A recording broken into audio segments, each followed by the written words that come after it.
ఈ విషయం ఎవరికి చెప్పకండి. చెప్తే మళ్ళీ మీ మీదే కేసు అవుతుంది. ఏ డౌట్ పడాల్సిన అవసరం లేదు. సార్ మీకు ఒక ఓటీపీ వస్తుంది చెప్పండి.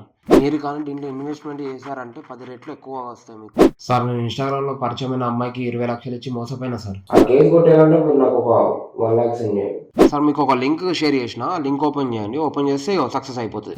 నాకు ఒక 200 బిర్యానీలు ఆర్డర్ కావాలండి, ఫంక్షన్ ఉంది. పైసలు నేను నా అకౌంట్ నెంబర్ ఇస్తా.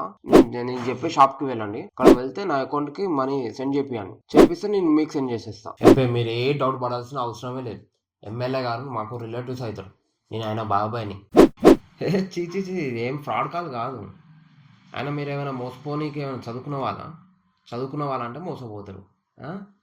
అలా కొంచెం నేను వేరే టోళ్ళకి సెండ్ చేయకపోయి నీకు సెండ్ చేసిన ఫోన్పేలో. కొంచెం ఆయన రిటర్న్ సెండ్ చేస్తావా? హలో సందీప్ మాట్లాడేది. నేను ఢిల్లీ పోలీస్ స్టేషన్ నుంచి మాట్లాడుతున్నాను. మేము మీద మనీ లాండరింగ్ కేసేయండి. మేము సగం పైసలు ఇస్తాం సార్, మీరు సగం పైసలు కట్టుకోవాలి. హలో మీ పేరు మీద ఒక లాటరీ వచ్చిందండి.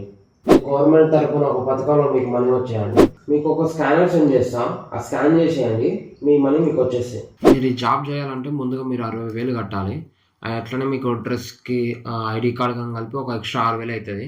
మొత్తం కలిపి ఒక 66,000 కడితే ఈ జాబ్ మీకు పర్మనెంట్గా అవుతుంది. నువ్వు పని చేయాల్సిన అవసరం లేదు.